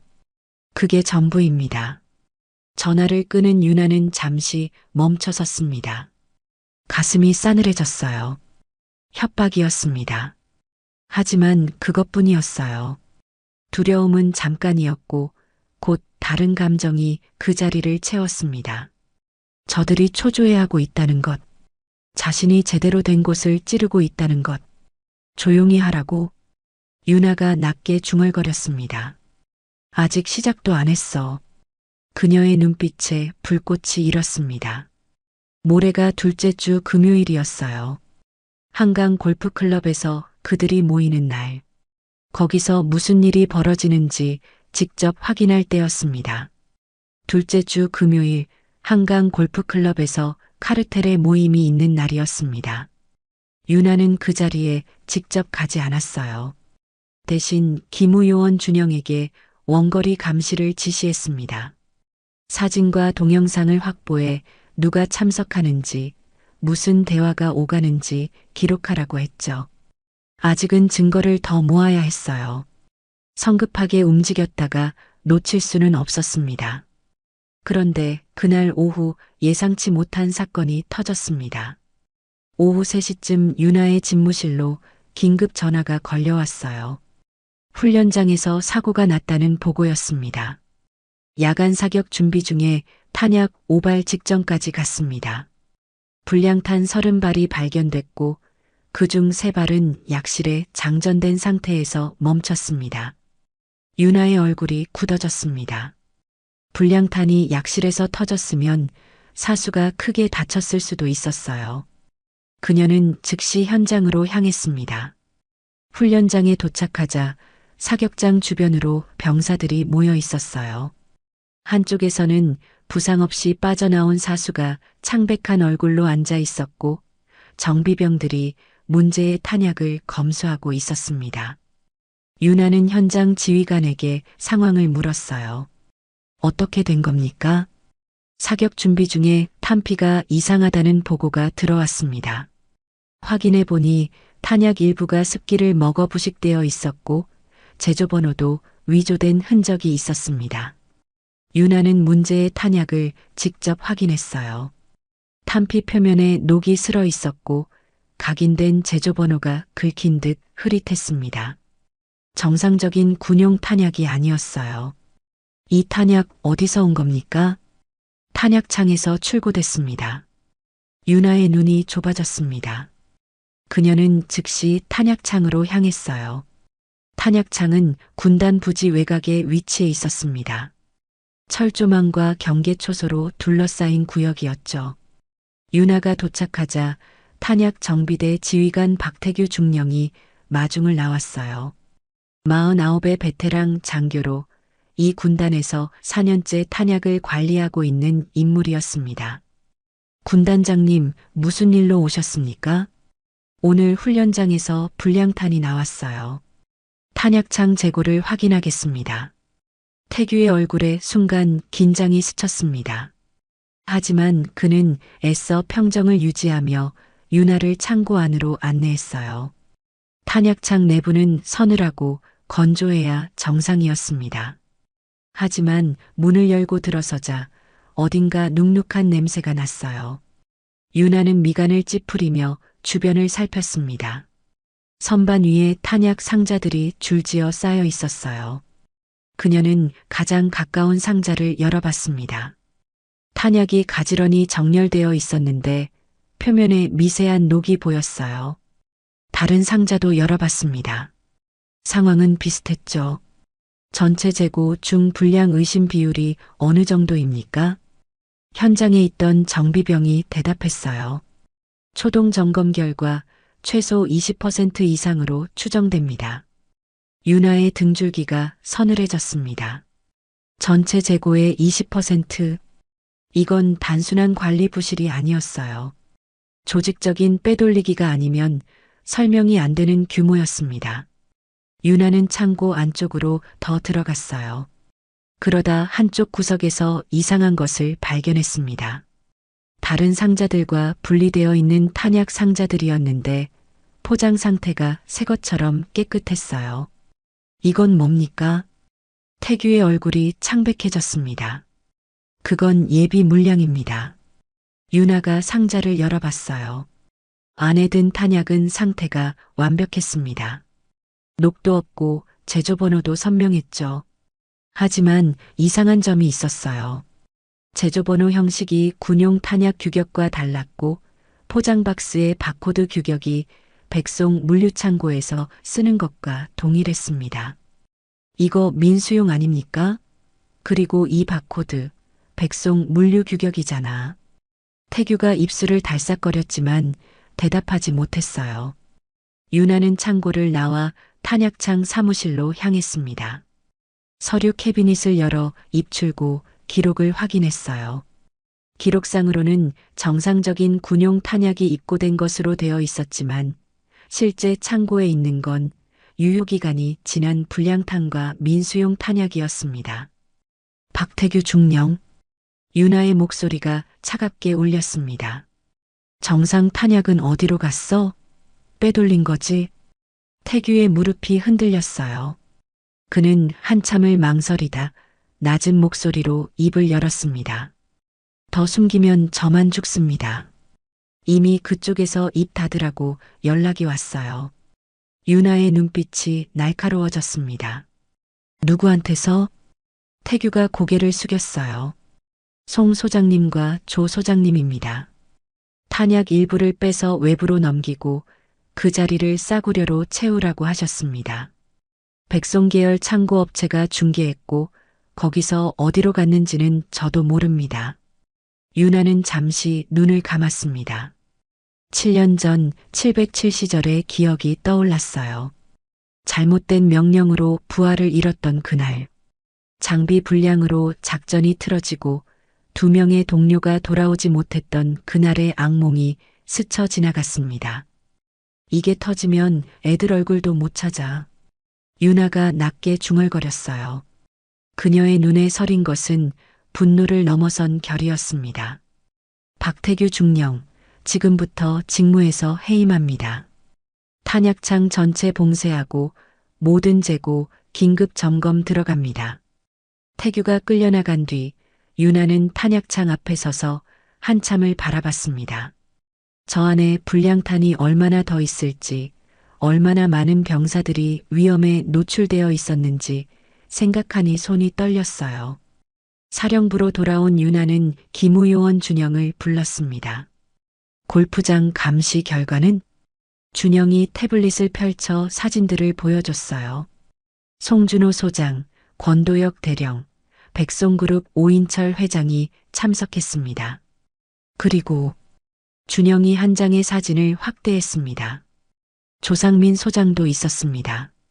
특이한 점은 조 소장이 주변을 여러 번 경계하듯 둘러봤습니다. 카메라를 의식한 것 같았어요. 유나의 눈이 빛났어요. 감찰실장 조상민. 드디어 얼굴을 확인한 거였습니다. 사진 속의 남자는 55쯤으로 보이는 인물이었는데 날카로운 눈매에 차가운 인상을 가지고 있었죠. 대화 내용은? 거리가 멀어서 녹음은 어려웠지만 식사 후에 봉투가 오간 것 같습니다. 준영이 또 다른 사진을 보여줬어요. 흐릿하지만 누군가가 봉투를 건네는 장면이 찍혀 있었습니다. 유나는 사진들을 한참 바라봤습니다. 급식, 의료, 시설, 휴가, 그리고 탄약. 모든 것이 백송이라는 하나의 중심으로 연결되어 있었고 그 위에 송준호와 조상민이 있었어요. 자금 흐름을 추적해 백송 계열사들의 계좌 움직임, 송 소장과 조 소장의 가족명의 계좌 전부 다. 준영이 고개를 끄덕였습니다. 시간이 좀 걸릴 겁니다. 상관없어. 확실하게 잡아야 해. 그날 밤 유나는 집무실에 혼자 남아 창밖을 바라봤습니다. 탄약 비리는 다른 것들과 달랐어요. 급식이 나빠도 병사들은 배탈이 나는 정도지만 탄약이 불량이면 죽습니다. 전시에 탄약이 없으면 부대 전체가 전멸할 수도 있어요. 이건 부패를 넘어선 반역에 가까운 행위였습니다. 이건 끝까지 간다. 유나가 낮게 말했습니다. 송준호, 조상민 한 명도 빠짐없이 잡는다. 숙소로 돌아온 뒤에도 유나는 오래 잠들지 못했습니다. 눈을 감으면 707시절 잃어버린 동료들의 얼굴이 어둠 속에서 떠올랐어요. 그때도 누군가의 부패와 무능이 목숨을 앗아갔습니다. 다시는 안 돼. 유나는 어둠 속에서 중얼거렸어요. 이번엔 내가 막는다. 창밖으로 새벽빛이 희미하게 번지기 시작했습니다. 긴 밤이 지나고 있었어요. 하지만 진짜 싸움은 이제부터였습니다. 탄약 비리가 터진 지 사흘째 되던 날, 윤아의 집무실로 공문 하나가 도착했습니다. 발신자는 상급부대 감찰실, 수신자는 한강기동군단장 장윤아 중장. 내용은 단 한 줄이었어요. 군단장 직무 관련 특별감찰 실시 통보. 윤아는 공문을 읽고 입술을 굳게 다물었습니다. 드디어 움직이기 시작했구나.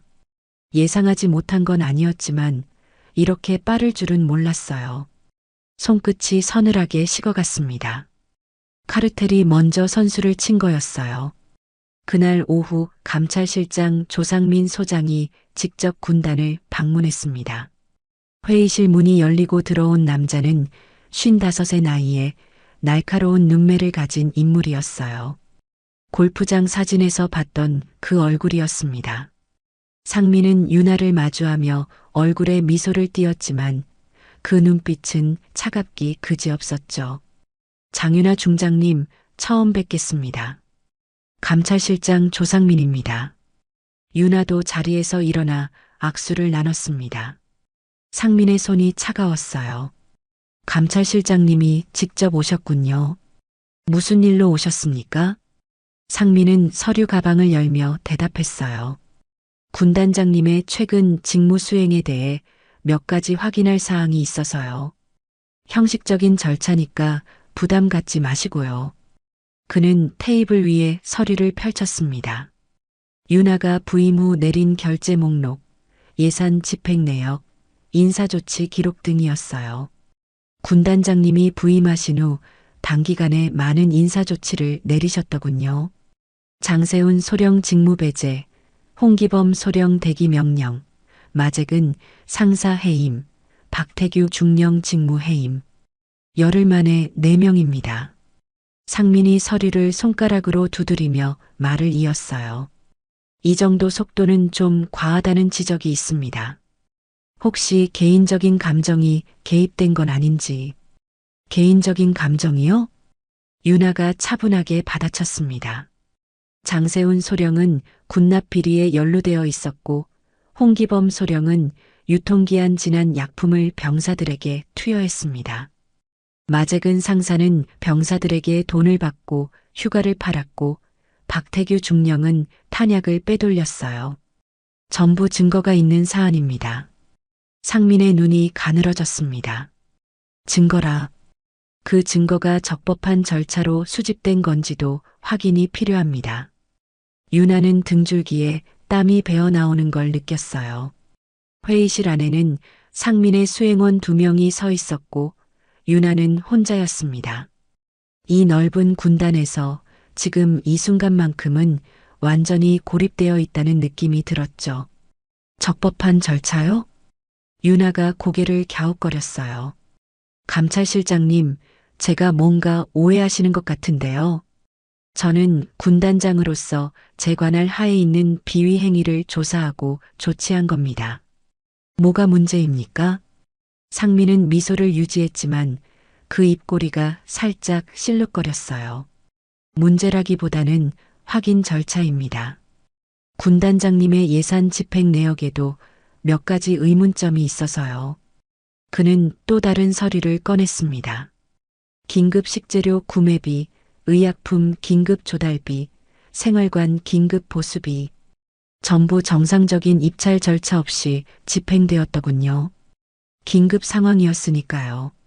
병사들이 배탈로 쓰러지고 유통기한 지난 약을 맞고 천장이 무너지는 상황에서 입찰 절차를 밟으라고요?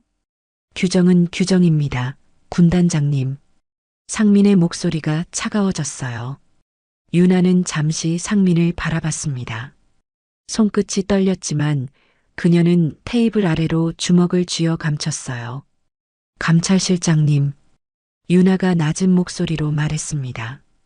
제가 조사한 비리건들 감찰실에서 이미 알고 계셨죠?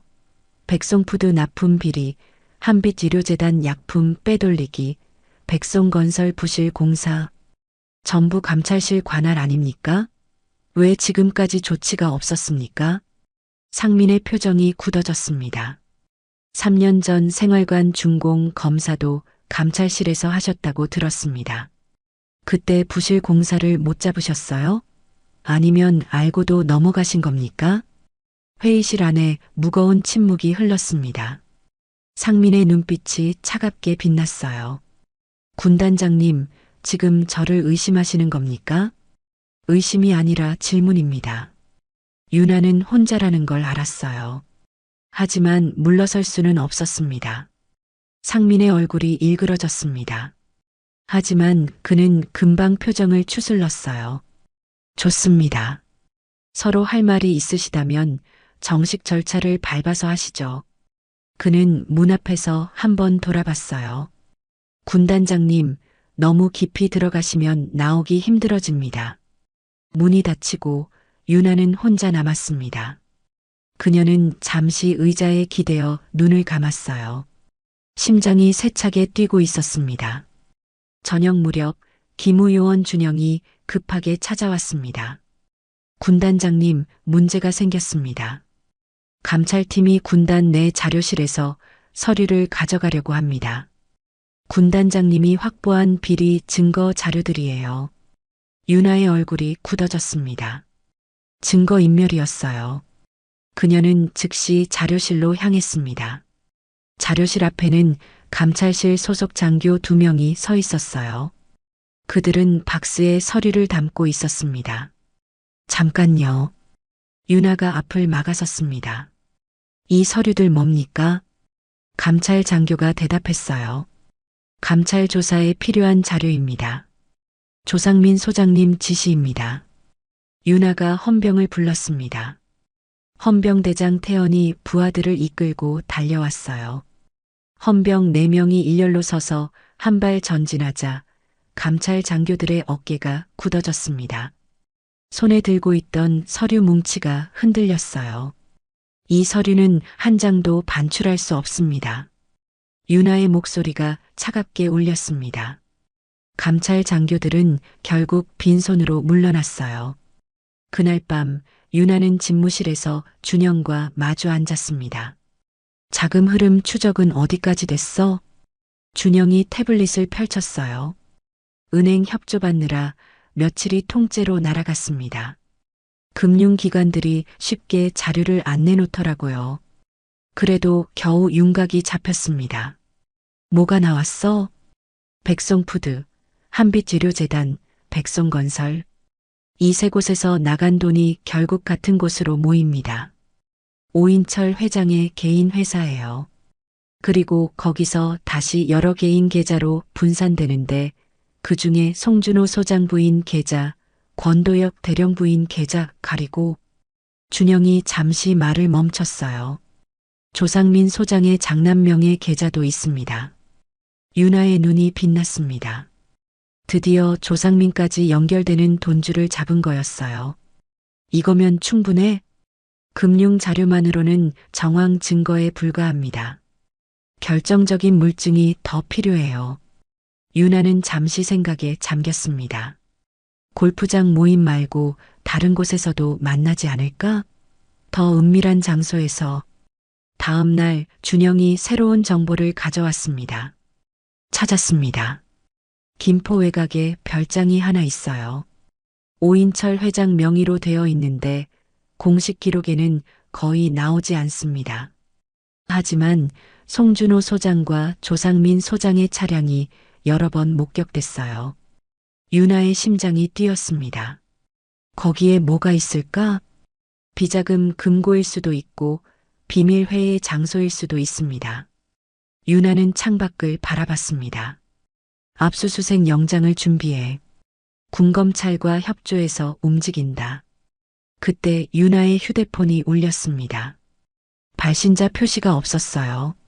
장 중장님, 상민의 목소리였어요. 오늘 자료실 건 불쾌하셨겠지만 오해입니다.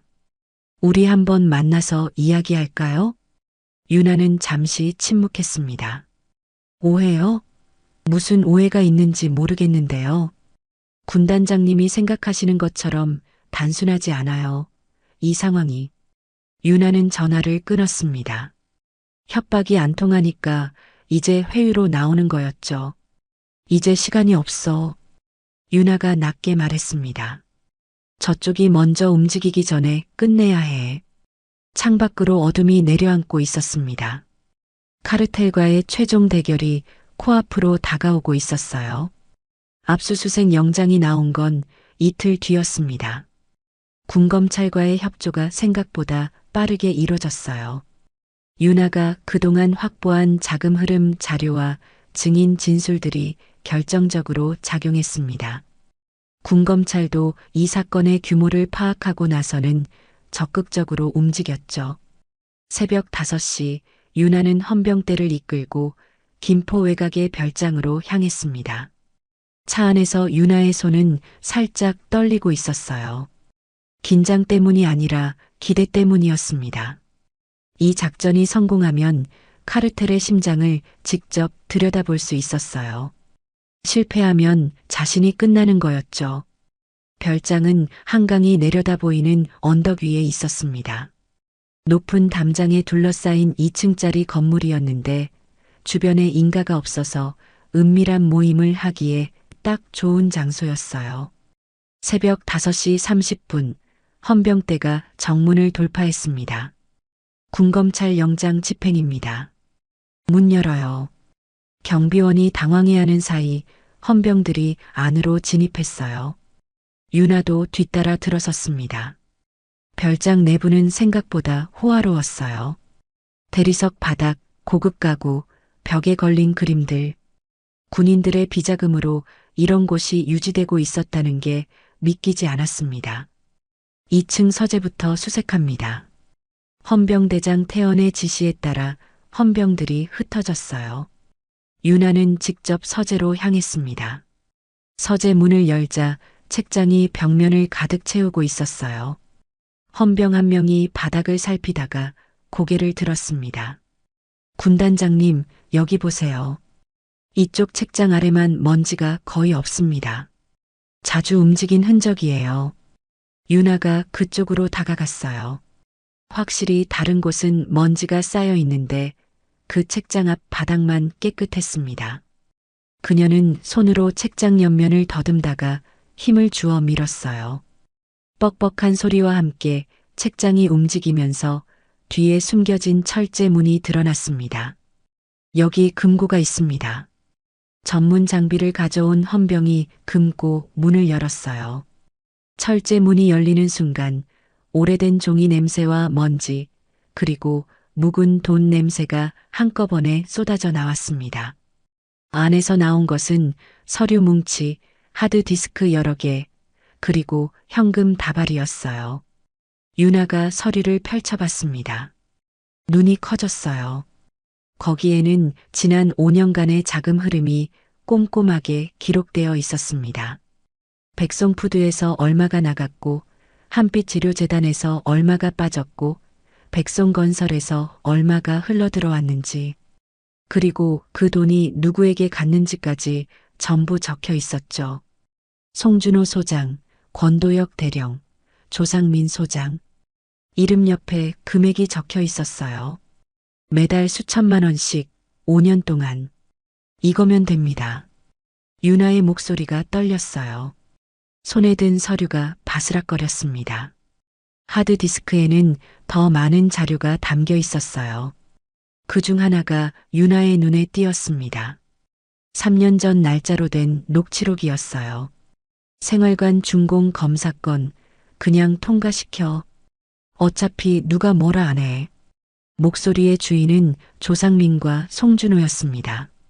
부실 공사를 알면서도 덮었다는 결정적인 증거였어요. 별장 수색이 끝나갈 무렵 유나의 휴대폰이 울렸습니다. 군단장님, 송준호 소장이 도주하려고 합니다.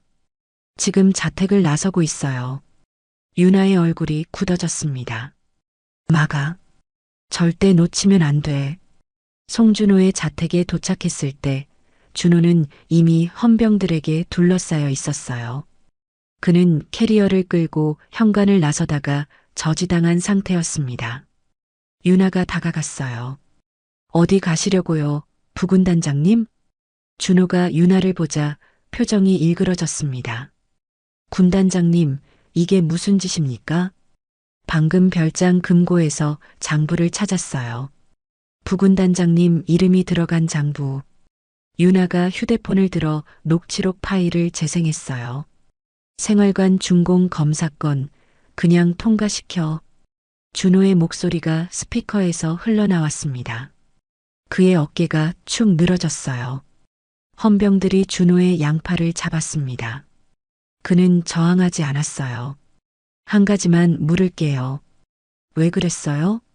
병사들 밥에 썩은 고기가 들어가는 거 알면서, 유통기한 지난 약이 쓰이는 거 알면서. 준호가 고개를 들었어요. 군단장님은 모르실 겁니다. 이 조직이 얼마나 깊은지 한번 들어가면 나올 수가 없었습니다. 변명입니까? 사실입니다. 조 소장님한테 물어보세요. 진짜 꼭대기가 누군지. 오전 10시 조상민 소장의 자택 앞. 군검찰 수사관들과 헌병들이 집을 둘러싸고 있었습니다. 윤아도 현장에 있었어요. 문이 열리고 상민이 나왔습니다.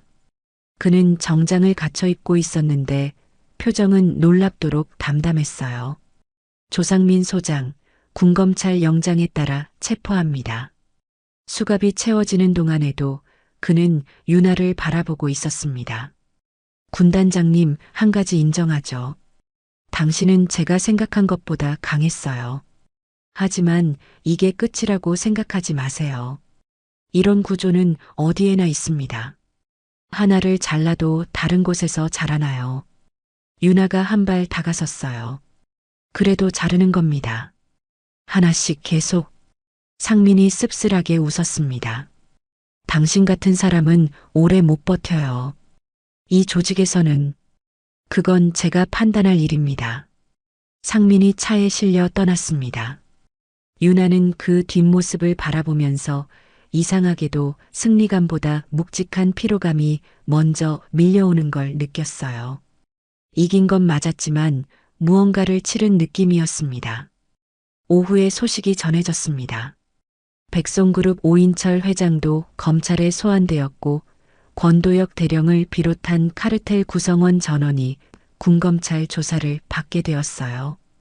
군단 사령부에서는 병사들이 조용히 소식을 지켜보고 있었습니다. 복도에서, 식당에서, 생활관에서 속삭이는 소리가 들려왔어요. 군단장님이 해냈대. 진짜? 송 소장님도 잡혔어? 저녁 무렵 윤아는 집무실 창가에 서서 군단 부지를 내려다봤습니다. 붉은 노을이 하늘을 물들이고 있었어요. 손이 떨렸습니다. 긴장이 풀리면서 몸 전체가 나른해지는 느낌이었어요. 지난 3주가 주마등처럼 스쳐 지나갔습니다. 부임 첫날의 이상한 숫자들, 식당에서 만난 컵라면 먹는 병사들, 천장이 무너진 생활관, 할머니 임종을 못 간 김하늘 일병의 눈물. 끝났어. 윤아는 그렇게 중얼거렸다가 곧 고개를 저었어요. 아니지. 이제 겨우 시작이야. 카르텔은 무너졌지만 부서진 것들을 다시 세워야 했습니다. 병사들의 밥상을, 의료를, 생활관을, 그리고 무엇보다 이 군단에 대한 신뢰를. 창밖의 노을이 점점 짙어지고 있었어요. 새로운 한강기동 군단을 만들어야 할 때였습니다. 카르텔이 무너진 지 일주일이 지났습니다. 군검찰 조사가 한창 진행 중이었고 송준호, 조상민, 권도혁을 비롯한 핵심 인물들은 구속 상태에서 신문을 받고 있었어요. 언론에서도 한강기동군단 비리 사건이 연일 보도되면서 군 내부가 술렁이고 있었죠. 그런데 조사가 깊어지면서 예상치 못한 것이 하나 더 드러났습니다. 그날 오후 기무 요원 준영이 윤아의 집무실로 찾아왔어요. 그의 손에는 오래된 서류 파일이 들려 있었습니다. 군단장님, 별장에서 압수한 하드디스크를 분석하다가 이상한 걸 발견했습니다. 뭔데? 준영이 파일을 펼쳤어요. 10년 전 기록입니다. 맹우철 대령 무공 훈장 수여건인데 뭔가 이상해요. 윤아는 서류를 받아 읽기 시작했습니다. 맹우철. 이름이 낯설지 않았어요. 군단 내에서 영웅으로 통하는 인물이었죠. 10년 전 훈련 중 사고에서 동료를 구했다는 이야기로 무공훈장을 받았고 그 이후로 승승장구해서 지금은 대령 계급에 올라 있었습니다. 그런데 서류를 읽어 내려가던 윤아의 미간이 점점 좁아졌어요. 이게 뭐야? 서류에는 당시 사고 보고서와 증인 진술서가 들어 있었습니다. 하지만 공식 기록과 내용이 달랐어요. 공식 기록에는 맹우철 당시 소위가 위험을 무릅쓰고 동료를 구출했다고 되어 있었지만 이 서류에는 전혀 다른 이야기가 적혀 있었습니다. 실제로 동료를 구한 사람은 정호빈 당시 병장이었어요. 하지만 공식 보고서에서는 정호빈의 이름이 지워지고 맹우철의 이름이 들어가 있었죠. 조작된 거야? 그렇게 보입니다. 그리고 이 조작에 송준호와 조상민이 관여한 흔적이 있어요. 준영이 다른 서류를 꺼냈습니다. 당시 송준호는 인사참모였고 조상민은 감찰장교였습니다. 두 사람의 결재가 이 보고서에 찍혀 있어요. 그리고 맹우철은 백송 장학생이었어? 네. 맹우철도 백송 장학생 출신입니다. 이 영웅 서사가 카르텔의 홍보수단으로 활용된 것 같아요. 백송 장학생이 영웅이 되면 후배들 선발이나 이미지 관리에 도움이 되니까요. 윤아는 서류를 내려놓고 창밖을 바라봤습니다. 분노가 치밀었어요. 진짜 영웅의 공을 빼앗아 가짜 영웅을 만들었다니. 정호빈은 지금 어디 있어? 저녁 후 고향으로 돌아갔습니다. 경기도 양평이에요. 그런데 준영이 말끝을 흐렸습니다. 당시 사고로 다리를 다쳐서 상위군인 판정을 받았습니다. 지금은 거의 집 밖을 나오지 않는다고 해요. 윤아의 가슴이 무거워졌습니다. 동료를 구하고도 공을 빼앗기고 몸까지 다친 채 10년을 살아온 사람. 그 시간이 얼마나 억울하고 고통스러웠을까요? 만나러 가야겠어. 다음 날 윤아는 양평으로 향했습니다. 정호빈의 집은 시골 마을 외곽에 있는 작은 단층 집이었어요. 마당에는 잡초가 무성했고 현관문 페인트가 벗겨져 있었습니다. 윤아가 초인종을 누르자 한참 만에 문이 열렸어요. 문 앞에 선 사람은 38살의 남자였습니다. 하지만 나이보다 훨씬 늙어 보였어요. 얼굴에 주름이 깊었고 눈 밑에는 그늘이 짙게 깔려 있었습니다. 왼쪽 다리에는 보조기구가 달려 있었죠. 누구세요? 호빈의 목소리는 경계심으로 가득했어요. 장윤아입니다. 한강기동 군단장이에요. 잠깐 이야기 나눌 수 있을까요? 호빈의 눈이 흔들렸습니다. 그는 잠시 망설이다 문을 열어주었어요. 집안은 좁고 어두웠습니다. 오래된 가구들, 빛바랜 사진들. 거실 한쪽에는 목발이 세워져 있었어요. 윤아는 권유받은 자리에 앉았습니다. 무슨 일로 오셨습니까? 호빈의 말투는 건조했어요. 오랜 시간 사람을 만나지 않은 사람 특유의 어색함이 느껴졌습니다. 10년 전 일에 대해 여쭤보려고 왔습니다. 호빈의 어깨가 굳어졌어요. 그의 눈에 고통스러운 빛이 스쳤습니다. 그 일은 이미 끝난 일입니다. 끝나지 않았어요. 윤아가 가방에서 서류를 꺼냈습니다. 최근에 군단 비리 조사를 하다가 이걸 발견했습니다. 당시 보고서가 조작됐다는 증거예요. 정호빈 씨가 동료를 구했는데 그 공이 다른 사람에게로 넘어갔어요. 호빈의 손이 떨렸습니다. 그는 서류를 받아들고 한참을 바라봤어요. 눈가가 붉어지기 시작했습니다. 알고 계셨죠? 네. 호빈의 목소리가 갈라졌어요. 알고 있었습니다. 하지만 아무도 믿어주지 않았어요. 제가 아무리 말해도 위에서 막았고 결국 저만 이상한 사람이 됐습니다. 그래서 전역하신 거예요? 네. 더 이상 그 안에 있을 수가 없었어요. 진실을 말하는 게 죄가 되는 곳에서는. 유나는 잠시 침묵했습니다. 이 사람이 10년 동안 품어온 억울함이 느껴졌어요. 다리의 상처보다 마음의 상처가 더 깊었을 거라는 생각이 들었죠. 정우빈 씨, 저희가 재심을 청구하려고 합니다. 당시 보고서를 정정하고 정우빈 씨의 명예를 회복시키고 싶어요. 호빈이 고개를 들었습니다. 믿기지 않는다는 표정이었어요. 정말입니까? 네. 진짜 영웅이 제자리를 찾아야죠. 호빈의 눈에서 눈물이 흘러내렸습니다. 그는 한동안 말을 잇지 못했어요. 10년 동안 닫아두었던 무언가가 터져 나오는 것 같았습니다. 그때 방 안쪽에서 발소리가 들렸어요. 문이 열리고 나이든 부부가 나왔습니다. 호빈의 부모였죠. 누구세요? 어머니가 경계하는 눈빛으로 물었어요. 한강기동 군단장 장윤아입니다. 정우빈 씨의 명예회복건으로 왔습니다. 어머니의 얼굴에 놀라움이 퍼졌어요. 아버지는 한참 동안 윤아를 바라보다가 천천히 입을 열었습니다. 10년을 기다렸습니다. 그 한마디에 윤아의 가슴이 찡했어요. 10년.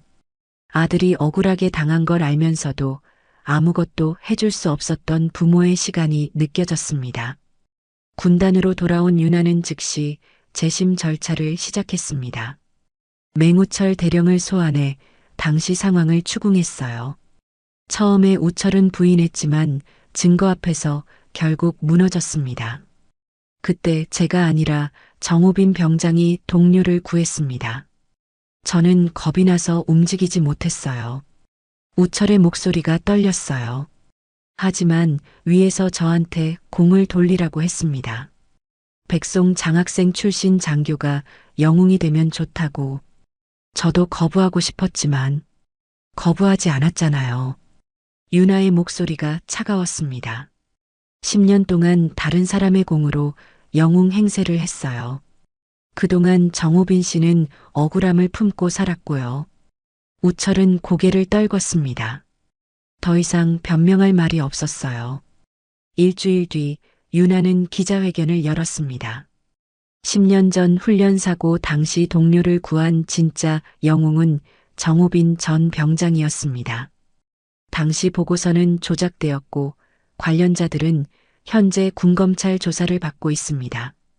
군은 정우빈 씨에게 깊이 사과드리며 명예회복 절차를 진행하겠습니다. 기자들의 카메라 플래시가 터졌어요.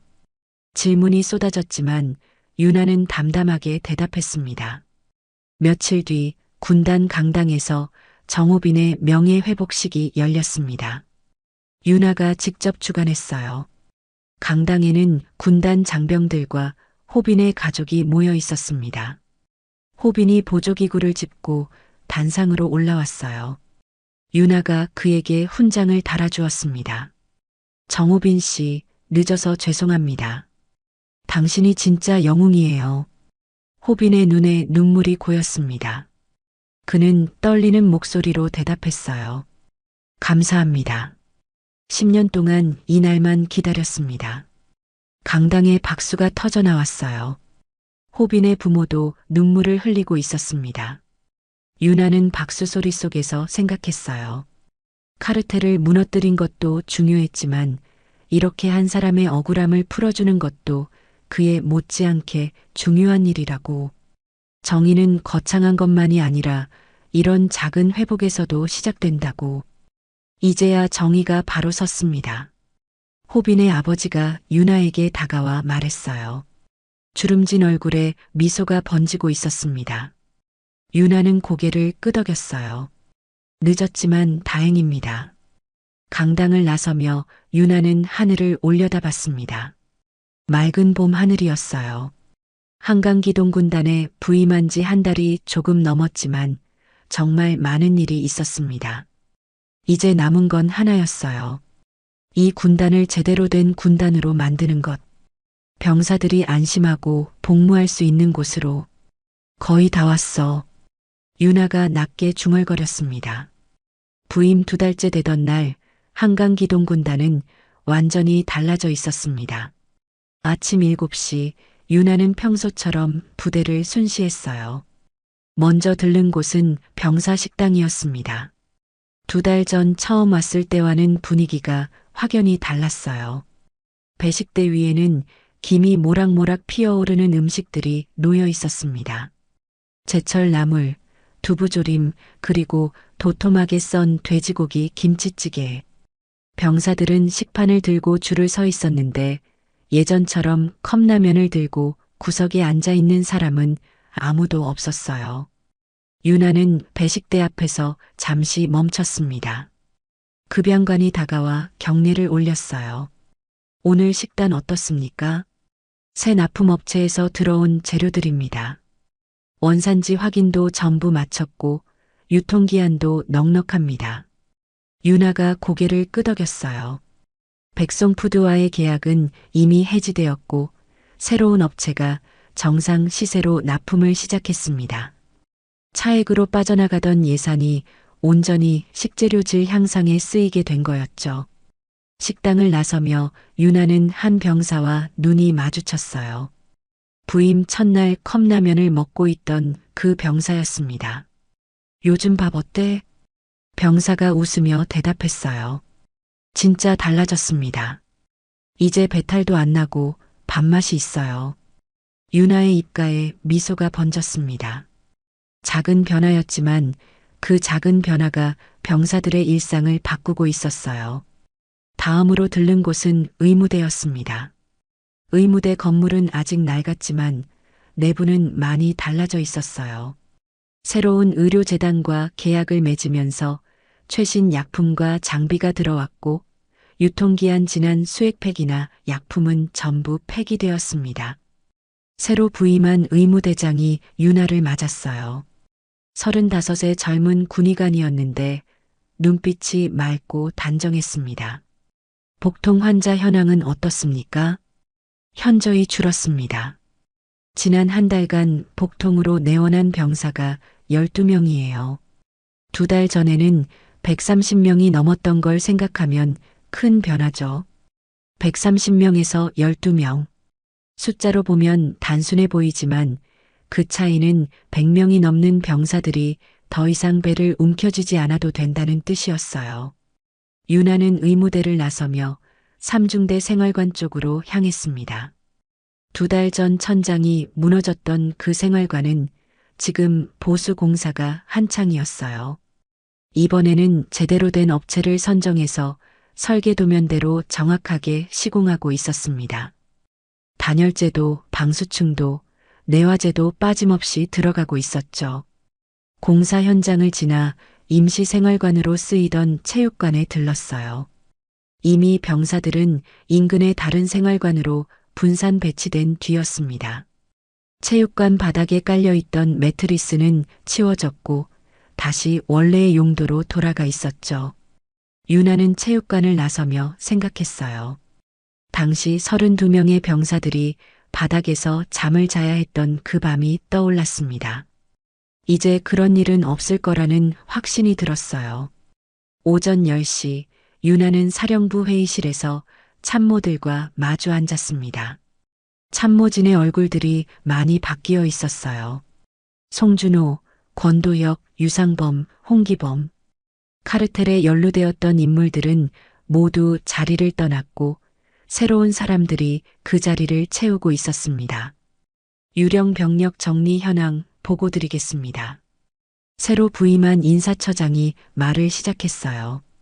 부임 첫날 군단장님이 지적하셨던 25명의 미확인 병력권입니다. 조사 결과 장부에만 존재하고 실제로는 없는 유령 병력이었으며 해당 인원에 대한 급여가 5년간 허공으로 빠져나가고 있었습니다.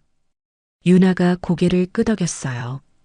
그 예산은 어떻게 처리됐습니까? 전액 환수 조치 후 병사복지 예산으로 전환했습니다.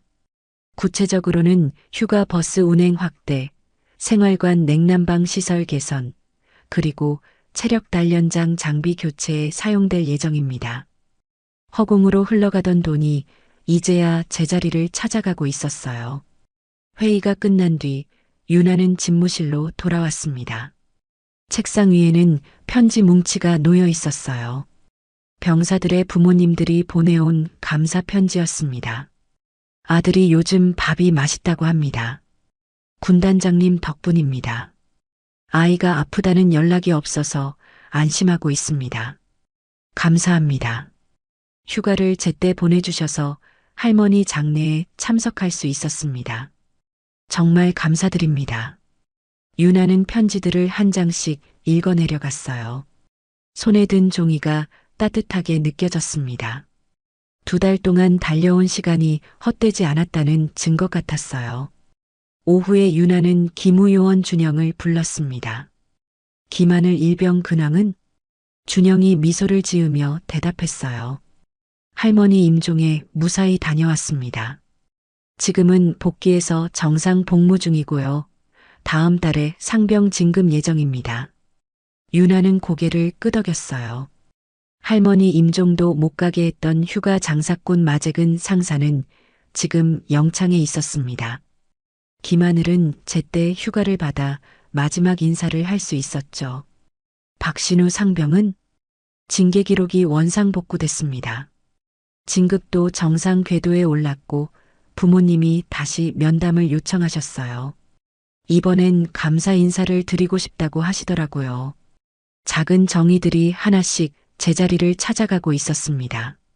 저녁 무렵 윤아는 사령부 건물을 나섰어요. 오늘따라 좀 걷고 싶었습니다. 해가 지기 시작한 군단 부지를 천천히 걸었어요.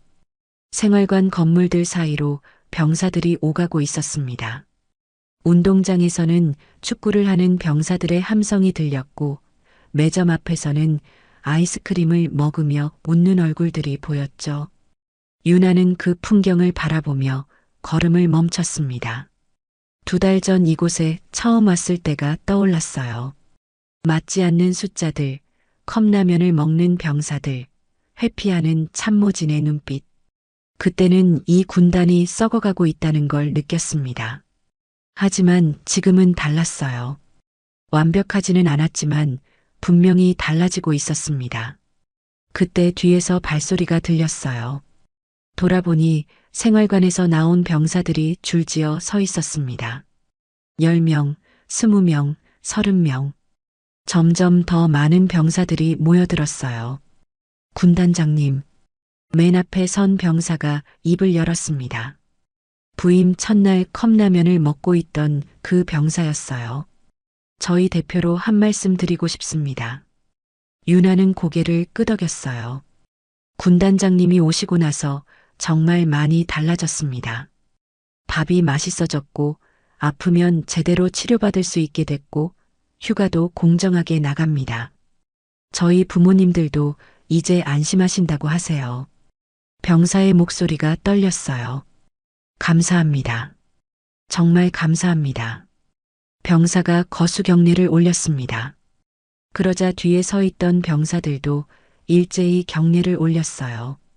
아무도 시키지 않았는데 자발적으로. 윤아는 그 경례를 받으며 가슴이 뜨거워지는 걸 느꼈습니다. 눈시울이 붉어졌지만 그녀는 애써 참으며 답례를 했어요. 고맙습니다. 하지만 이건 내가 한 게 아니에요. 여러분이 버텨줬기 때문에 가능했던 겁니다. 윤아가 병사들을 둘러봤어요. 그리고 이건 끝이 아닙니다. 부패는 언제든 다시 생길 수 있어요. 그래서 여러분이 지켜봐야 합니다. 이상한 게 있으면 말해주세요. 숨기지 말고. 병사들이 고개를 끄덕였습니다. 저 아이들이 웃을 때까지 개혁은 끝난 게 아닙니다. 윤아가 낮게 말했어요. 해가 완전히 지고 어둠이 내려앉았습니다. 하지만 생활관 창문에서 새어나오는 불빛들이 군단 부지를 환하게 밝히고 있었어요. 윤아는 사령부로 돌아가며 생각했습니다.